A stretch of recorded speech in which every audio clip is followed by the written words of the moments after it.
बाएं से किसी पंक्ति में मुकेश बाएं से, लगा दो उसको, किसी पंक्ति में मुकेश बाएं से 24वें स्थान पर, किसी पंक्ति में मुकेश बाएं से 24वें स्थान पर तथा, ये सामने बैठ जाओ उधर, किसी पंक्ति में मुकेश बाएं से 24वें स्थान पर तथा सुरेश दाएं से 40वें स्थान पर है, तथा सुरेश दाएं से 40वें स्थान पर है, तथा सुरेश दाएं से 40वें स्थान पर है, तो बताइए उस पंक्ति में कुल व्यक्तियों की संख्या कितनी है। तो बताइए उस पंक्ति में कुल व्यक्तियों की संख्या कितनी है। बिल्कुल घबराना नहीं, आराम से अपना आंसर लिख लो और उसके बाद आपको बताया जाएगा कि यहां आने का क्या फायदा है। पहले अपना आंसर लिख लो। 63 काफी बच्चों ने बताया आंसर, ठीक। कुछ बच्चे अब CND तरफ भी जाना चाह रहे हैं। पहले 63 वाले बच्चे बताएं, हाथ ऊपर करें। 63, 63 चले गए बच्चे। अब बच्चे खिड़की से भी निकल जाते हैं जबकि गेट हम बंद कराए हैं। आओ भैया देखो समझना, एक पहले व्यक्ति का नाम क्या है? मुकेश। कितने पर हैं? मान लो हमने लिख दिया ये मुकेश हैं और बाएं से कितने पर हैं? 24 पर। अच्छा, दूसरा आदमी कौन है? सुरेश। वो कहां से? अब एक बात नहीं समझ में आ रही है, दाएं से कितने पर? मान लो हमने दाएं से 40 पर सुरेश को बना लिया। क्या हमें सवाल में कहीं भी मुकेश और सुरेश को जोड़ते हुए कोई लाइन बोली गई है कि मुकेश सुरेश के किधर है, मुकेश सुरेश के बीच कितने लोग हैं, ऐसा कुछ डाटा दिया गया? तो जब तक इस प्रकार का डाटा हमें दिया जाएगा मतलब ये अधूरा डाटा है, और जब डाटा ही पूरा नहीं है तो क्या हम वहां से आंसर निकाल सकते हैं? तो आपको आंसर वहां पर सीधे सीधे लिख देना है, क्या? CND मतलब निर्धारित नहीं किया जा सकता। दिमाग में सेट करिएगा, जब कभी भी दो व्यक्तियों का जिक्र हो और सिर्फ उन्हीं दोनों व्यक्तियों की पोजीशन दी जाए, बाद बाकी और कोई लाइन ना जोड़ी जाए, तो आंसर हमेशा क्या लिखा जाएगा? निर्धारित नहीं किया जा सकता। अब कहां से हम लोग आंसर देना शुरू करेंगे? लिखो टाइप नंबर 2। जैसे किसी बच्चे को लगता है कि इसका तो सर आंसर हम दे सकते हैं, तो हाथ ऊपर करो, तो फिर मैं प्रैक्टिकल समझाऊं क्लास में। मान लो सपोज है 1 2 3 4, मान लो चौथे नंबर पर ये बिटिया है रुचि, ठीक। ये 4 नंबर पर बैठी मान लो रुचि, और इधर से हमने गिना 1 2 3 4, ये चौथे नंबर पर मान लो आरती। घबराना नहीं बेटा, ठीक। तो अब मैं आपसे ये पूछ रहा हूं, बताओ इस पंक्ति में कुल कितने लोग हैं? तो बहुत बच्चे कहेंगे सर 4 4 8, लेकिन गलत। देखो इन दोनों के बीच में अभी 2 बिटियां और बैठी हैं कि नहीं? लेकिन अभी भी देखो रुचि बाएं से चौथे पर कहलाएगी और पूजा दाएं से कितने पर? चौथे पर। लेकिन पंक्ति में लोग कितने दिख रहे हैं हमें? 10। तो जब तक इन दोनों व्यक्तियों के बीच में कितने व्यक्ति हमें ना दिए जाएं, तब तक हम कुल व्यक्तियों की संख्या निर्धारित नहीं कर सकते। अब लिखो, हेडिंग डालो, एक व्यक्ति पर आधारित प्रश्न। यहां पर 2 व्यक्तियों के नाम दिए थे, अब सवाल चलेंगे सिर्फ सिंगल आदमी के। एक व्यक्ति पर आधारित प्रश्न, एक बार बहुत अच्छे से पढ़ लो भैया। टाइप 2 लिखो, किसी पंक्ति में सुरेश बाएं से, किसी पंक्ति में सुरेश बाएं से 44वें स्थान पर हैं, 44। किसी पंक्ति में सुरेश बाएं से 44वें स्थान पर हैं तथा सुरेश दाएं से, किसी पंक्ति में सुरेश बाएं से 44वें स्थान पर हैं तथा सुरेश दाएं से 55वें स्थान पर हैं, 55। अच्छा, इसमें किस व्यक्ति का नाम हमने लिया है? तो सिर्फ सुरेश का ही नाम लिया है, तो यहां हम बता सकते हैं। तो बताइए उस पंक्ति में कुल कितने व्यक्ति हैं? ठीक। देखो सिंपल सा एक पहला फार्मूला आपको सेट करना है, कभी भी एक ही व्यक्ति दिया जाए और उसकी पोजीशन दोनों तरफ से दी जाए, ये यूपी पुलिस में बना भी था सवाल इस टाइप से, तो आपको सिंपल सा एक फार्मूला लगाना है, टी बराबर L plus R minus 1। L plus R का मतलब होता है लेफ्ट राइट अप डाउन आगे पीछे, इसको कुछ भी बोल सकते हो आप। तो अब हमें टोटल व्यक्ति जानने हैं। अच्छा एक बात बताओ, व्यक्ति की पोजीशन बाएं से कितनी दी गई है 44 और दाएं से कितनी दी गई है 55 और माइनस कर दो 1। माइनस 1 इसलिए किया क्योंकि व्यक्ति एक है तो 2 बार तो बैठ नहीं सकता, तो एक क्या कर देंगे उसमें से कम, इन दोनों को जोड़ो, अच्छा कितना आएगा 99 से कम कर दो कितना। अब कभी भी ऐसा सवाल आए कोई सिंगल आदमी दिया जाए और दोनों तरफ से दिया जाए, आप इस फार्मूले से उसका आंसर निकाल सकते हैं। ठीक, लिखो अगला, इसी का टाइप 3। बस ये देख लेना सवाल में कितने नाम बोले गए, यहां सिर्फ एक ही नाम बोला गया। लिखो किसी पंक्ति में, टाइप नंबर 3, किसी पंक्ति में हरीश दोनों तरफ से, किसी पंक्ति में हरीश दोनों तरफ से 99 स्थान पर है, 99। हरीश दोनों तरफ से 99 स्थान पर है, तो बताइए उस पंक्ति में कुल व्यक्तियों की संख्या कितनी है। तो बताइए उस पंक्ति में कुल व्यक्तियों की संख्या कितनी है।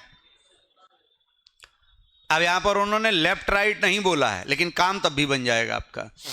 उस पंक्ति में कुल व्यक्तियों की संख्या कितनी है, आ जाओ भाई साहब, उस पंक्ति में कुल व्यक्तियों की संख्या कितनी है, घबराना नहीं बिल्कुल। लिखो, तो फार्मूला अभी भी यही लगाना है, टी बराबर एल प्लस आर माइनस 1।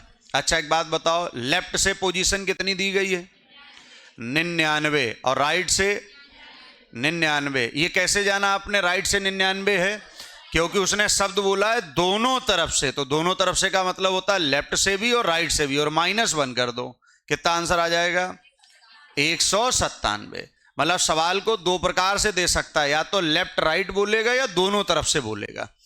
तो इस टाइप का पैटर्न कर लोगे कि नहीं। लिखो टाइप नंबर 4, 20 से 22 टाइप हैं, रैंकिंग खत्म। टाइप नंबर 4 लिखो, 100 विद्यार्थियों की एक कक्षा में, अच्छा ये 100 जो विद्यार्थी बोले ये क्या होगा टोटल, इसका वाला इस बार टोटल पूछेगा नहीं, टोटल पहले ही दे दिया। 100 विद्यार्थियों की एक कक्षा में मनोज बाएं से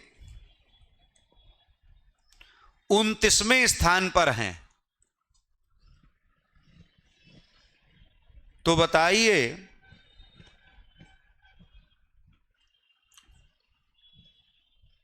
दाएं से मनोज का क्या स्थान होगा। तो बताइए दाएं से मनोज का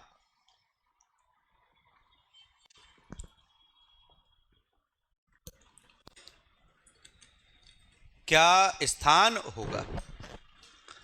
तो बताइए दाएं से मनोज का क्या स्थान होगा, उड़ा दो, घर की बात है। 72 बता रहे हैं बच्चे। देखो सबसे पहले फार्मूला अभी भी हमें पता है, टी बराबर एल प्लस आर माइनस 1। अच्छा टोटल वैल्यू कितनी भाई साहब 100, और स्थान कितना दिया इन्होंने बाएं से 29, और दाएं से पूछा गया है, पूरा वही फार्मूला लगाओ आप। अच्छा ये माइनस का एक इधर 100 के पास जाएगा, कितना हो जाएगा 101, और ये 29 इधर जाएगा तो माइनस का हो जाएगा, मतलब हम कह सकते हैं 101 से कितना माइनस हो जाएगा 29, तो राइट बराबर वैल्यू कितनी निकल के आएगी 72। बस इतना कैलकुलेशन कर लो आराम। ये समझ पाइए 101 कहां से आ गया आपका, ये माइनस का एक इधर आएगा तो ये प्लस हो जाएगा, 101 माइनस 29 बराबर आर। लिखो नेक्स्ट टाइप नंबर 3 क्यों 5। ये याद रखना, कभी कभी ये पूछ लेते हैं पेपर में कि आपकी कोचिंग में कितने टाइप पढ़ाए गए। देखो टाइप नंबर 5 थोड़ा कठिन है, घबराना नहीं। लिखो 150 व्यक्तियों की एक कक्षा में, अब यहां से देखो खेल शुरू होगा थोड़ा समझ का। 150 व्यक्तियों की एक कक्षा में, आप यूपीएसआई का प्रैक्टिस सेट देखना, ये सवाल आपको मिलेंगे जो हम पढ़ा रहे हैं। देखो 150 व्यक्तियों की एक कक्षा में जब रमेश 15 स्थान बाएं खिसकता है, जब रमेश 15 स्थान बाएं खिसकता है, जब रमेश 15 स्थान बाएं खिसकता है, तो बाएं से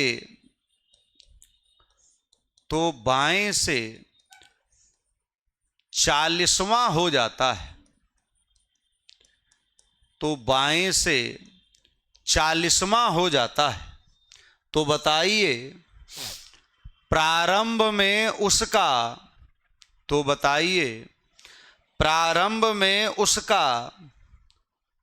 दाएं से क्या स्थान था। अब थोड़ा सवाल सोचना पड़ेगा, अब वैल्यू सीधे सीधे नहीं दी गई है। तो बताइए प्रारंभ में उसका दाएं से क्या स्थान था। मतलब अब वो डायरेक्ट नहीं कोई वैल्यू बोल रहा है, अब आपको पहले पता लगाना, उसके बाद फिर फार्मूले में मान रखना है। यहां से थोड़ा समझ हल्की सी आपको विकसित करनी पड़ेगी, पहले अपने हिसाब से हल कर लो।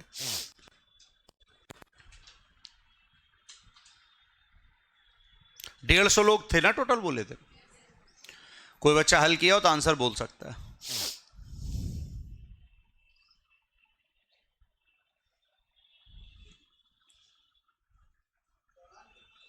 94 लगभग ये बच्चा पहुंचा है। 96, हाँ ये बच्चा भी पहुंच गया है, लगभग लमसम पहुंच गए हो आप लोग। लेकिन आंसर कोई एक ही सही होगा, 96। ठीक, तुम लोग बताओ कोई ट्राई। 95, 94, 95, 96 ये तीनों ऑप्शन लिखे मिलेंगे वहां पर, क्योंकि ये लमसम ही मिलते हैं वहां पे। और बताओ, एक बच्चा टेंशन कर रहा है हमारा दशमलव में आ रहा है, ये लोग 94, 95 पे लड़ झगड़ रहे हैं। 96, 95।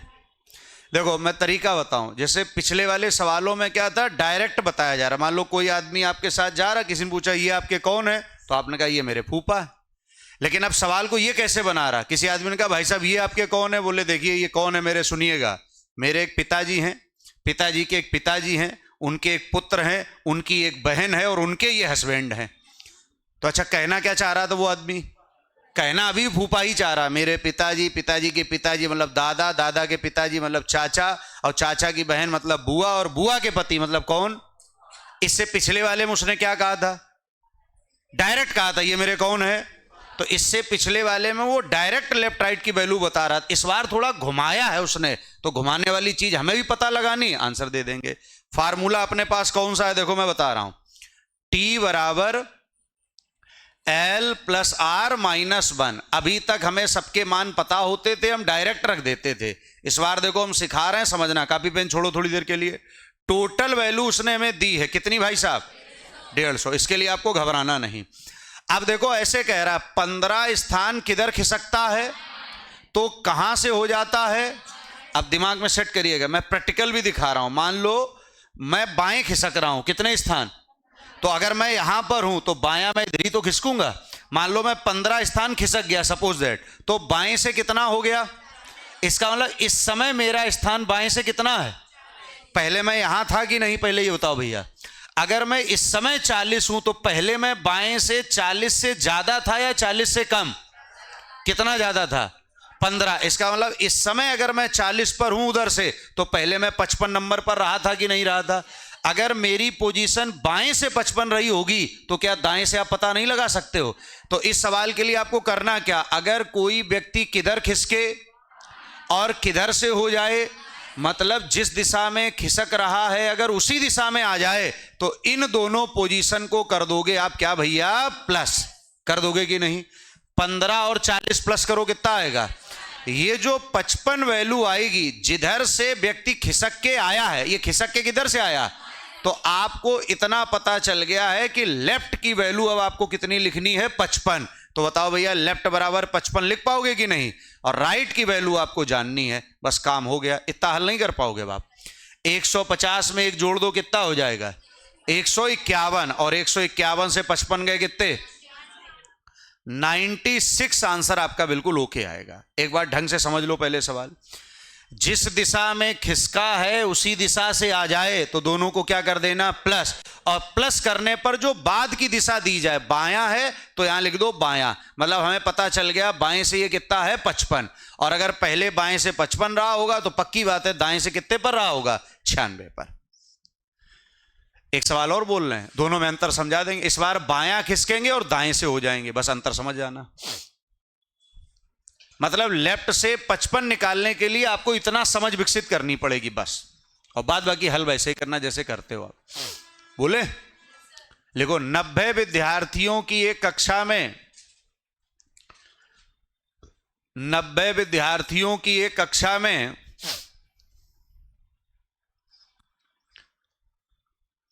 कोई ऐसा बच्चा तो नहीं इसका मन ना लग रहा हो, जबरदस्ती बैठा हो?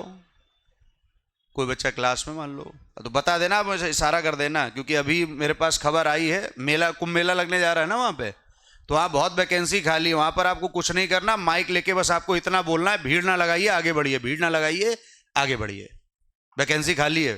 ठीक, हम बात करके डायरेक्ट आपकी भर्ती करा देंगे। 2 फोटो चाहिए, आधार कार्ड की फोटो कॉपी, बस इतना ही बोलना है आपको, सुबह दोपहर शाम। क्या? भीड़ ना लगाइए आगे बढ़िए, बस। ठीक, लिखो, इसमें दिमाग लगाना पड़ेगा। लिखो, 90 विद्यार्थियों के कक्षा में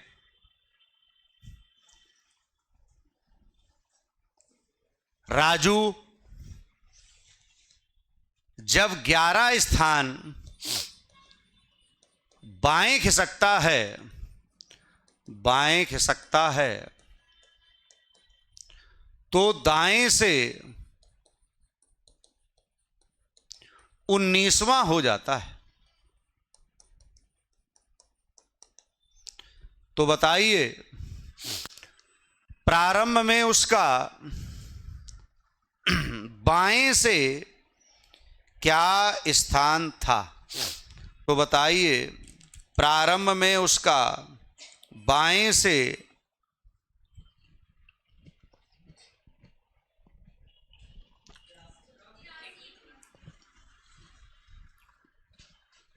आराम कर लो, घर की बात है।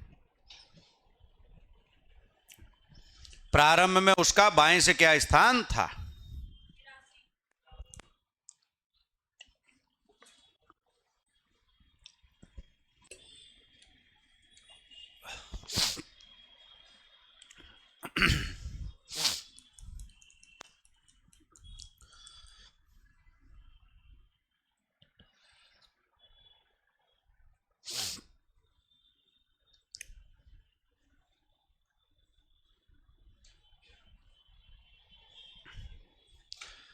प्रारंभ में उसका बाएं से क्या स्थान था? उड़ा दो तुरंत इसी बात पे। सबसे पहला काम भैया, फार्मूला वही लगाओ जो लगाते आए हो, T बराबर L प्लस R माइनस 1। अच्छा, टोटल वैल्यू कितनी दी इन्होंने? अब यहां समझिएगा, किधर खिसक रहा है और किधर से हो रहा है। इससे पिछले वाले में क्या था, जब कभी भी दिशाएं बदल जाएं तो इन दोनों का निकालोगे अंतर। इन दोनों का क्या निकालोगे भैया? अंतर। अच्छा, अंतर कितना आएगा? ये जो 8 वैल्यू आएगी, तो जो लास्ट में लिखा है क्या, राइट। बस इतना सवाल आपका बन गया। क्या राइट की वैल्यू 8 नहीं लिख पाओगे क्या? लेफ्ट की वैल्यू निकाल दो बस। ये 90 में एक जोड़ोगे कितना हो जाएगा? 91, और 91 से 8 जाएगा कितना? 83। मतलब अब आंसर आएगा लेफ्ट बराबर कितना भैया? 83। बस क्या याद रखना, बायां खिसके बाएं से वो क्या करोगे? प्लस।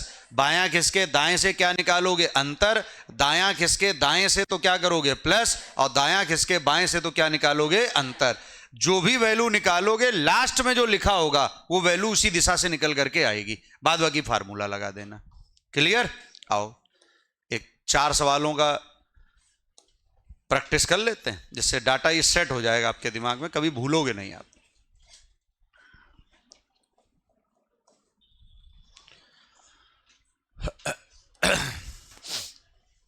जो भी आपने पढ़ा है उसी के हम प्रैक्टिस करा रहे हैं। कैसे सवाल आते हैं एग्जाम में, तो आप भाषा देख करके समझ जाओगे।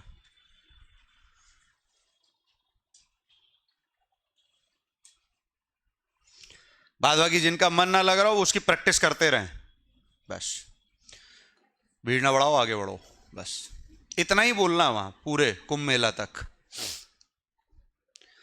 और जब आप थोड़ा वहां पुराने हो जाएंगे तो 2-3 शब्द आपको और बढ़ाने होंगे, बस ये बच्चा किसका खो गया है, इस टाइप से, ठीक, वो सैलरी बढ़ जाती है उसमें। आओ, अभी पढ़ा आपने, ये 2 कर लो, 38 और 39।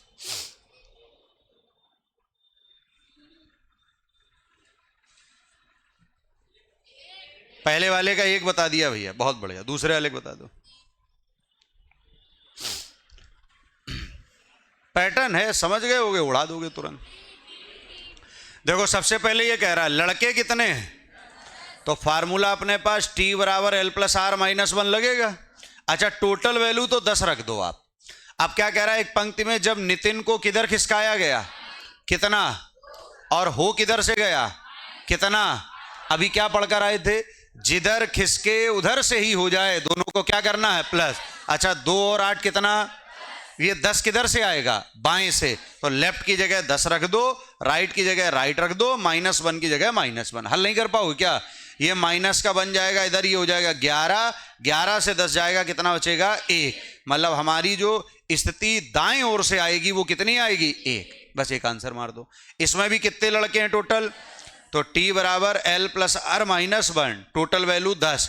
कह रहा बाईं ओर कितना खिसका, 5। और कहां से भैया, बाएं से ही कितना हो गया, तो बायां बायां क्या करोगे, प्लस, 5 और 3 8, किधर से, बाएं से, राइट -1। अच्छा बताओ भैया, ये आएगा इधर कितना, 11, 11 से 8 जाएगा कितना, 3, तो R बराबर कितना निकल आएगा, 3।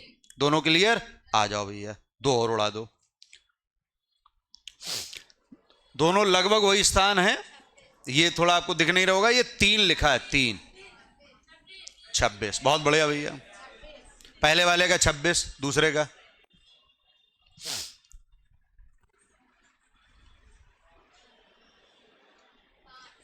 आराम कर लो, घर की बात है। 5 पक्का। देखो टोटल बच्चे कितने, फार्मूला T बराबर L plus R minus 1, total बच्चे कितने हो गए, 12, 35। कह रहा छात्रों के एक पंक्ति में सिद्धि 8 स्थान किधर खिसकी, दाएं, और कहां से हो गई। अच्छा एक बात बताओ, दायां और बायां होगा तो क्या निकालेंगे, तो 8 और 18 का अंतर, ये जो 10 वैल्यू आएगी जो इधर से लिखा बाएं से, तो यहां लिखोगे 10।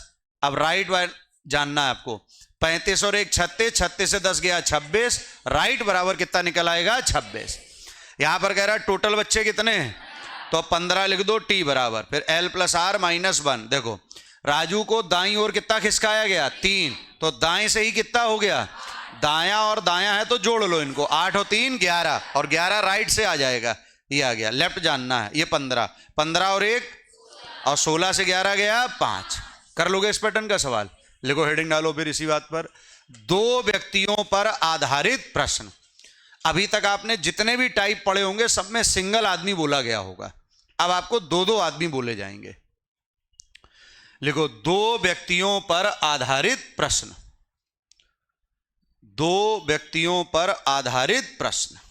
लिखो, जो भी टाइप हो अपना बदलते जाना, हाँ जो भी नंबरिंग हो।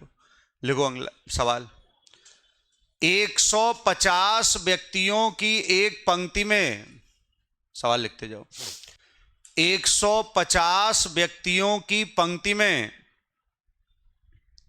मुकेश, 150 व्यक्तियों की पंक्ति में मुकेश बाएं से,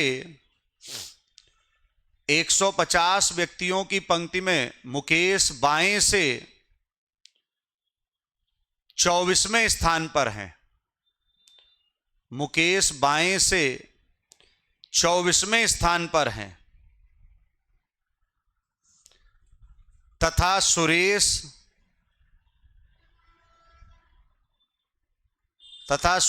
दाएं से, तथा सुरेश दाएं से मुकेश कितने पे बोले हमने? तथा सुरेश दाएं से 50वें स्थान पर हैं। तथा सुरेश दाएं से 50वें स्थान पर हैं। तो बताइए इन दोनों के मध्य, अच्छा इस बार कितने आदमी बोल दिए हमने? 2। तो बताइए इन दोनों के मध्य कुल कितने आदमी बैठे हैं? तो बताइए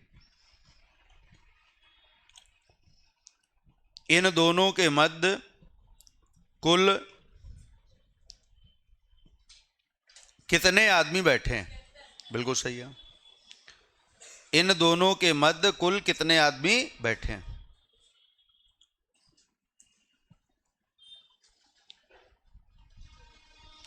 एक और लिखो। 210 विद्यार्थियों की एक कक्षा में 210 विद्यार्थियों की एक कक्षा में 210 विद्यार्थियों की एक कक्षा में राजू बाएं से 210 विद्यार्थियों की एक कक्षा में राजू बाएं से 49वें स्थान पर 49वें स्थान पर तथा श्यामू दाएं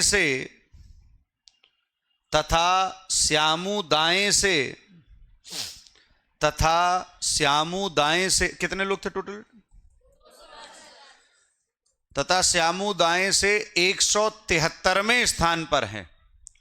तथा श्यामू दाएं से 173 स्थान पर हैं। तो बताइए इन दोनों के मध्य कुल कितने व्यक्ति बैठे हैं?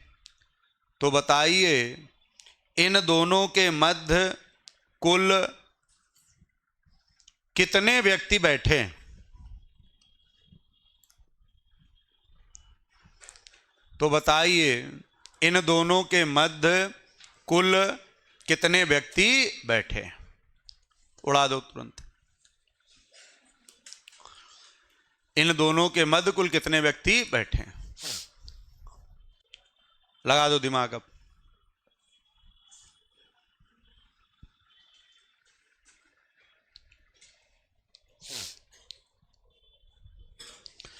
दोनों सवाल हैं और दोनों अलग अलग है। आप जब हल करोगे तो अपने आप आपको समझ में आ जाएगा डाटा से। एक सिंपल केस है, एक ओवरलैप केस है।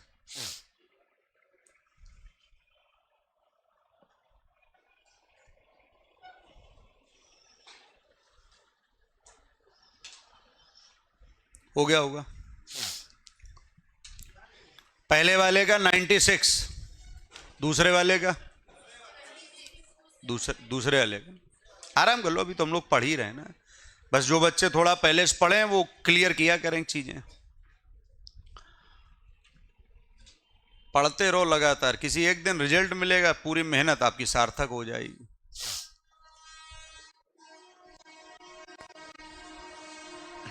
कर लिया? आओ चलो दोनों सवाल समझते हैं।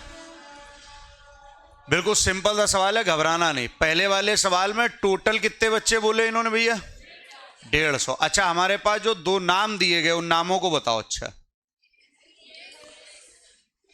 पहले वाले का टोटल बच्चे हैं अपने पास 150। ठीक, आ जाओ देखो टोटल बच्चे हो गए 150।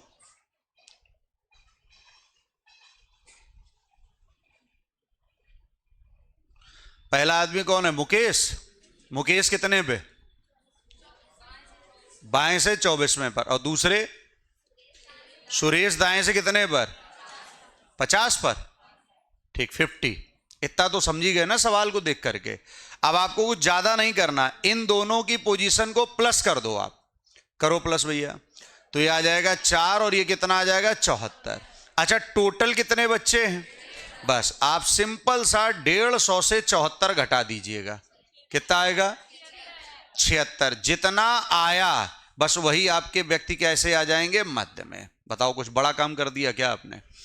दोनों व्यक्तियों की पोजीशन को जोड़िएगा, जितनी संख्या आए टोटल से घटा दीजिएगा, आपका आंसर आ जाएगा। यहां पर जैसे मैं इसको प्रैक्टिकल समझा रहा हूं, समझना।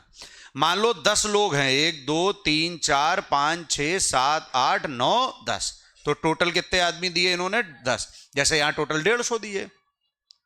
अब हमने मान लिया ए जो है वो बाएं से तीसरे स्थान पर है, तो 1 2 3 यहां पर कौन बना दिया हमने? ए।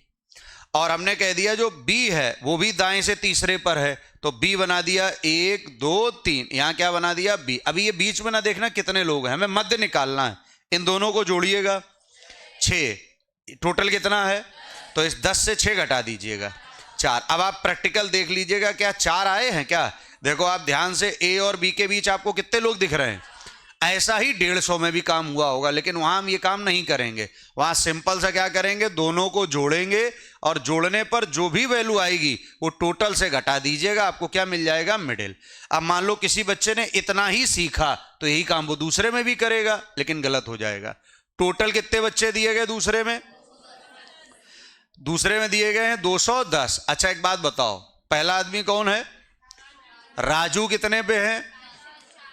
49। ठीक। और दूसरे आदमी श्यामू कितने पर? 173। आपके पहले वही काम करो जो करते आए हो, दोनों को जोड़ो। अच्छा, दोनों को जोड़ने पर आ रहा है 222। अच्छा कुछ समझ में आ रहा है आपको? इस वाले में आ रहा था 74, तो नॉर्मल 150 से घट गया, लेकिन इस बार टोटल वैल्यू हमारे पास कितनी है? 210, और इनको जोड़ने पर कितना आ रहा है? अगर टोटल वैल्यू से ये वैल्यू जोड़ने पर ज्यादा आ जाए तो समझ जाना ये केस हो गया है क्या भैया? Overlap case. और ओवरलैप केस में बड़े नंबर से छोटा नंबर घटाओ आप, मतलब आप जस्ट उल्टा घट रहा है आपका। 222 से कितना घटेगा? और अगर ओवरलैप केस आया है तो इसमें से 2 और माइनस कम करना पड़ेगा, क्योंकि राजू और श्यामू ने एक दूसरे को क्या कर दिया होगा? क्रॉस, तभी ये वैल्यू ज्यादा आ गई आपकी। तो बस अब घटा लो, 222 से 10 गया कितना? 12, और 12 से 2 गया कितना? तो इस बार जो मिडिल में आदमी आएंगे वो कितने आएंगे आपके? 10। अभी मैं इसको प्रैक्टिकल भी दिखा रहा हूं आपको। पहले ये समझ लो ओवरलैप केस कब बनेगा, वो अपने आप आपको दिख जाएगा। अगर टोटल से वैल्यू ज्यादा आ जाए समझ लेना ओवरलैप केस। ओवरलैप केस में बड़े नंबर से छोटा नंबर घटाने के बाद में कितना और घटाना है? 2। बस इस 2 को ध्यान रखना आपका। क्यों 2 को घटाना पड़ेगा? क्योंकि दोनों आदमी ने एक दूसरे को क्या किया है? क्रॉस। अब आपको हम प्रैक्टिकल दिखा रहे हैं ये क्यों 2 घटाना पड़ा, दिखाएं? चलो मान लिया हमने 10 आदमी हैं, 1 2 3 4 5 6 7 8 9 10। टोटल वैल्यू है अपने पास कितनी? 10। ये हो गई टोटल 10। अब ए बाएं से हमने कह दिया 7 नंबर पर है, 1 2 3 4 5 6 7, यहां कौन बना दो? ए। और जो बी है वो हमने कह दिया 9 नंबर पर है, तो 1 2 3 4 5 6 7 8 9, यहां पर कौन आ जाएगा? बी। अच्छा अभी चित्र को मत देखो, इन दोनों को जोड़ो। अच्छा 9 7 16, और टोटल आदमी कितने हैं? तो ये केस कैसा बन गया? ओवरलैप केस में क्या करेंगे? 16 से कितना घटाएंगे और बाद में कितना घटाएंगे? कितना आएगा? 4। इसका मतलब मिडिल में कितने लोग आए? 4। आओ चेक कर लें प्रैक्टिकल तौर पर, अपने पास ए और बी के बीच कितने लोग दिख रहे हैं आपको? 1 2 3 4। नहीं समझ पाए? यही काम आपको पेपर हल में करना। अब मैं 2 सवाल पेपर में यहां लिख रहा हूं स्क्रीन पर, आपको हल करके दिखाना है। केस खुद समझिएगा कि सिंपल है कि ओवरलैप केस है। मान लो हमने कह दिया टोटल आदमी है अपने पास 500, और जो ए है वो बाएं से है 313, और जो बी है वो दाएं से है 281। केस कैसा हो जाएगा? कैसे जाना ओवरलैप केस? इन दोनों का आपने जोड़ा होगा, इन दोनों को जोड़ने पर 4 9 और 5 कितना आ गया? 594। जबकि आदमी कितने हैं? तो 594 से 500 कम करोगे और बाद में 2 कम करोगे, कितना आंसर आ जाएगा? 92। अगर यही सवाल ऐसा होता, टोटल आदमी है 500, ए की पोजीशन है 133 और बी की पोजीशन है 237, इन दोनों को जोड़ो। अच्छा 7 3 10, 3 3 6 1 7 और 2 और 1 3, 370। केस कैसा? सिंपल या ओवरलैप? तो सिंपल के लिए डायरेक्ट आप 500 से कितना कम कर दोगे? 370। एक्स्ट्रा प्लस माइनस नहीं करना, आंसर कितना आ जाएगा? 130। नहीं कर पाओगे? लिखो इसी का नेक्स्ट टाइप अगला। 110 विद्यार्थियों की एक पंक्ति में 110 विद्यार्थियों की एक पंक्ति में रमेश बाएं से 80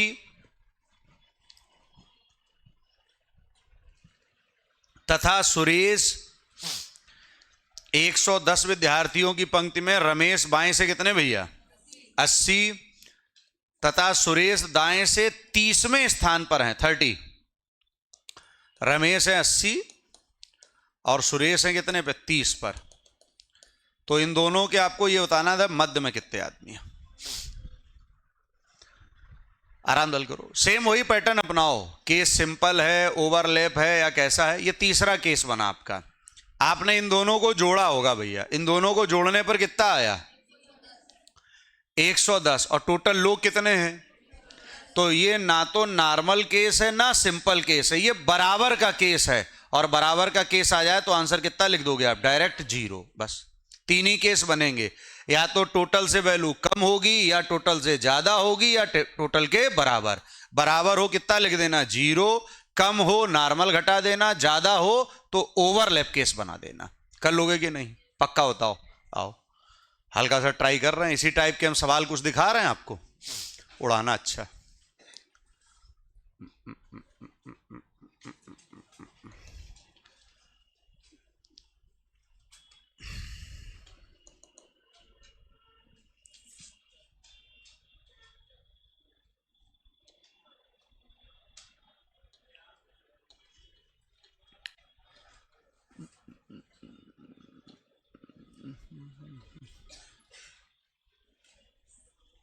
उड़ा दो। 40 विद्यार्थी कक्षा में, सुमित ऊपर से 15, अमित नीचे से 12 है। तो बताइए सुमित और अमित के बीच में कितने लड़के हैं। तो अभी हम लोग पढ़कर आए भैया, 12 15 जोड़ो 27 और आदमी कितने हैं 40। 40 से 27 घटाओ 13 आ जाएगा।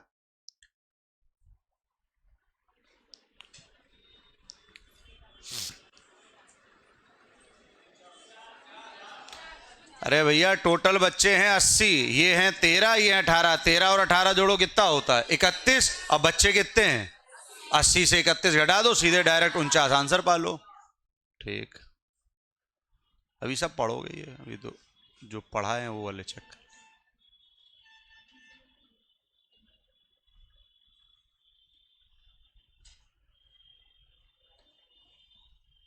ये कर दो।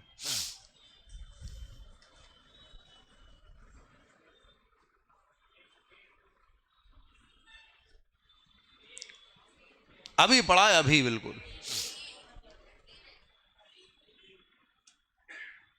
पक्का देखो, टाइम इसमें लग रहा है, इसका मतलब थोड़ा सोचना पड़ रहा है। टोटल बच्चे कितने हैं और सौरभ की पोजीशन कितनी है और निखिल की, तो भैया 27 27 कितना हुआ 54। और बच्चे हैं कितने, तो ये केस कैसा हो गया। और ओवरलैप केस में बड़े नंबर से छोटा नंबर घटाने के बाद कितना घटाना है, तो 54 से 49 गया 5 और 5 से 2 गया कितना 3। तो आंसर कितना 3। देखो ऑप्शन में उन्होंने 5 भी लिखा है, बहुत बच्चे धोखे में 5 टिक कर देते हैं।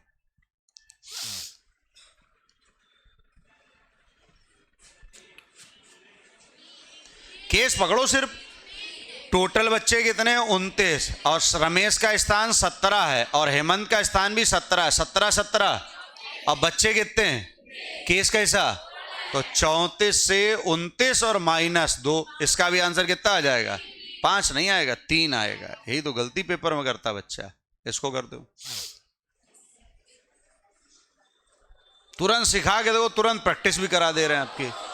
कह रहा है टोटल बच्चे कितने भाई साहब 40, ये है 21 और ये है 23। अच्छा 21 और 23 कितना होता है 44। और बच्चे कितने, केस कैसा, तो 44 से 40 गया और -2 कर दो। आंसर देखो फाइनली 2 आ जाएगा कि नहीं। ठीक, बहुत बढ़िया, इसको उड़ा दो तुरंत। बस अब देखो दिमाग में सेट होने लगा। टोटल बच्चे कितने, और ये 26 ये 26 26 26 और 52 से कितना गया 40 और माइनस कितना, बस 52 से 40 गया और 2 कम कर दो कितना आंसर 10। कर लोगे कि नहीं। आ जाओ लिखो नेक्स्ट पैटर्न। जो पैटर्न पढ़ते जा रहे हैं उनको तुरंत तुरंत क्लियर करते जाओ। बिल्कुल। अगला लिखो, किसी पंक्ति में हरीश बाएं से 21वें स्थान पर है। हरीश बाएं से 21वें स्थान पर हैं तथा नरेश दाएं से 35वें स्थान पर हैं। कह रहा हरीश बाएं से 21वें स्थान पर हैं तथा नरेश दाएं से 35वें स्थान पर हैं। इन दोनों के मध्य 9 व्यक्ति हैं। इन दोनों के मध्य 9 व्यक्ति हैं। तो बताइए, इन दोनों के मध्य 9 व्यक्ति हैं, तो बताइए क्या? अभी हमने कहा तो बताइए, तो बताइए उस पंक्ति में अधिकतम व्यक्तियों की संख्या कितनी है? उस पंक्ति में अधिकतम व्यक्तियों की संख्या कितनी है? लिखो नेक्स्ट, अगला सवाल नंबर 2, 65। ठीक। दूसरा लिख लो, किसी पंक्ति में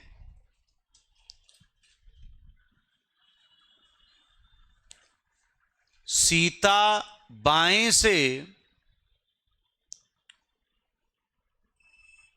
51वें स्थान पर, मतलब 51, सीता बाएं से 51वें स्थान पर तथा आरती दाएं से, सीता बाएं से 51वें स्थान पर तथा आरती दाएं से 37वें स्थान पर हैं, 37।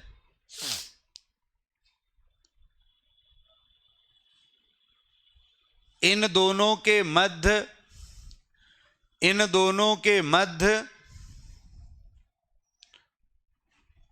8 व्यक्ति बैठे हैं। तो बताइए न्यूनतम व्यक्तियों की संख्या कितनी है? तो बताइए न्यूनतम व्यक्तियों की संख्या कितनी है? आराम कर लो, तो घर की बात है। 94, बहुत बढ़िया। तो बताइए न्यूनतम व्यक्तियों की संख्या कितनी है? अगला लिख लो नेक्स्ट, तीसरा पैटर्न, किसी पंक्ति में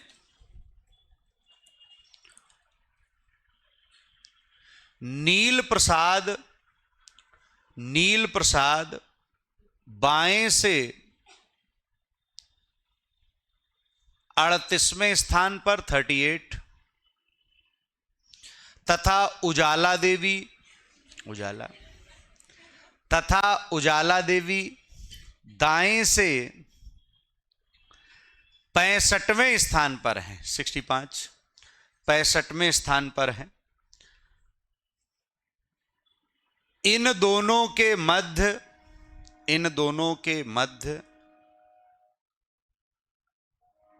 11 लोग बैठे।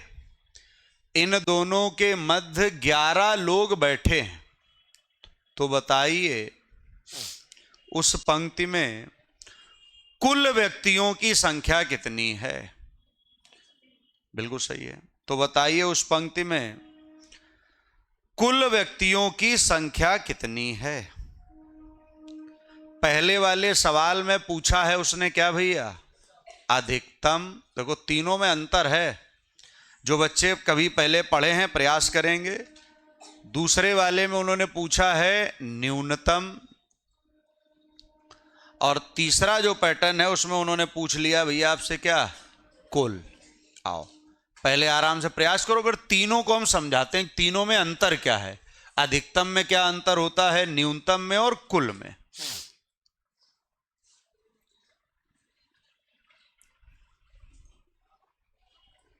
आराम से हल करो।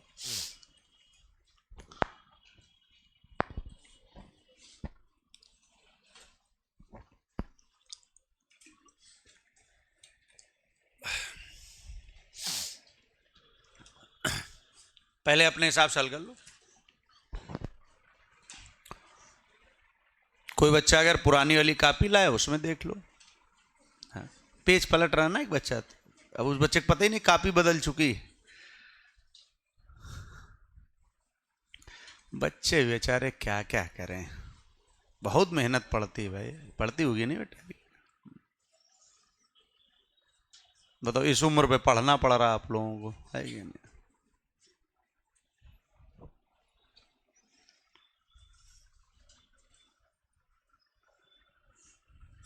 क्या करे बच्चा बेचारा।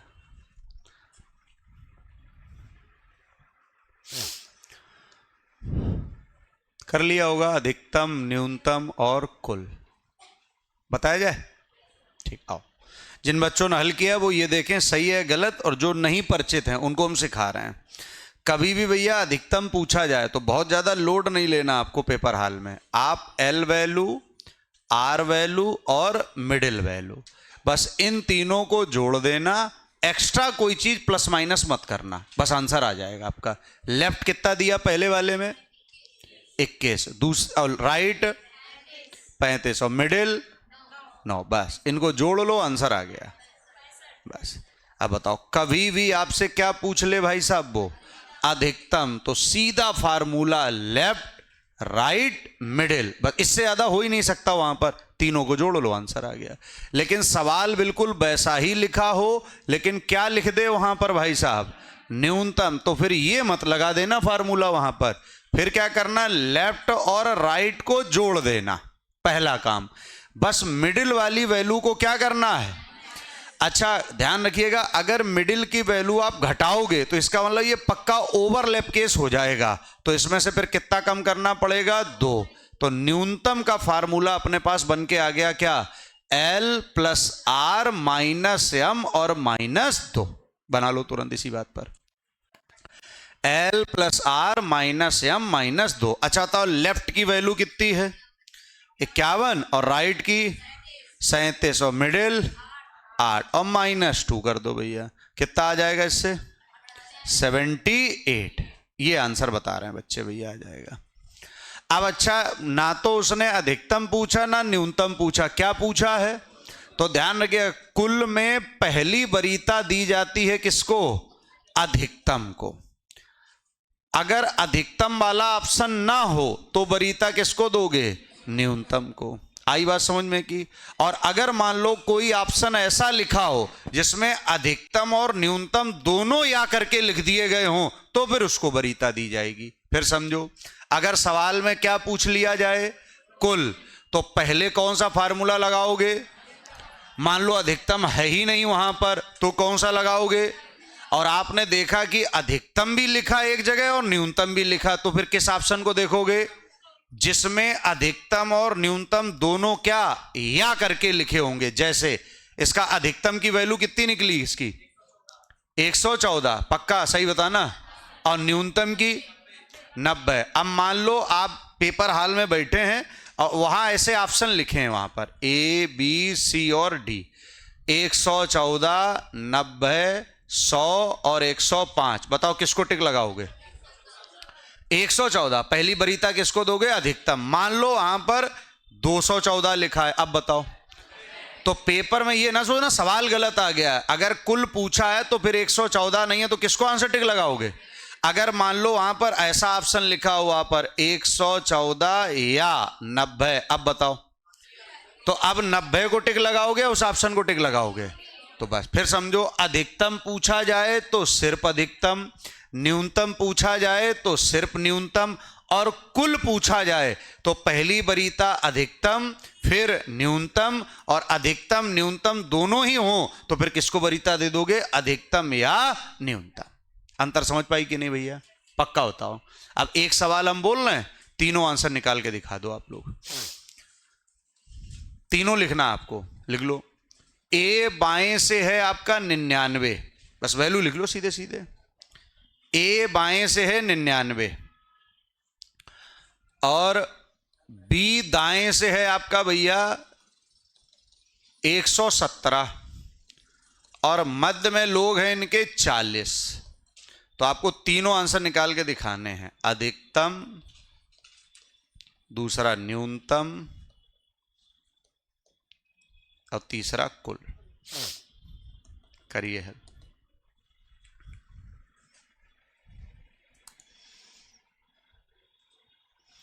अधिकतम, न्यूनतम, कुल।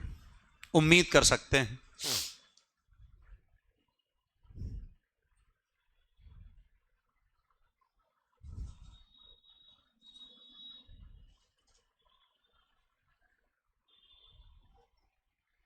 हो गया होगा भैया। अधिकतम का बता दो। बिल्कुल सही है। 99, 117 और 40 जोड़ दो, आंसर पालो। कितना? 256। बहुत बढ़िया भाई साहब। न्यूनतम के लिए क्या करोगे? 99, 117 -40 -2, बोलो। 174 भाई साहब। और इसके लिए आपको 256 और 174 ये दोनों रखने होंगे अपने पास। वो डिपेंड करेगा ऑप्शन में उसने कौन सा दिया है। नहीं समझ पाए? पक्का बताओ भैया। कोई बात आपको ना समझ आई हो तुरंत पूछ सकते हो आप लोग। कोई बच्चा आ गया सबको? ये रिवीजन करके आओगे कि नहीं? पक्का इतने पैटर्न पढ़ के आइएगा। फुल बैच वाले हाल नंबर 2 में बाद बाकी प्रस्थान करो। आराम आराम जाना बेटा।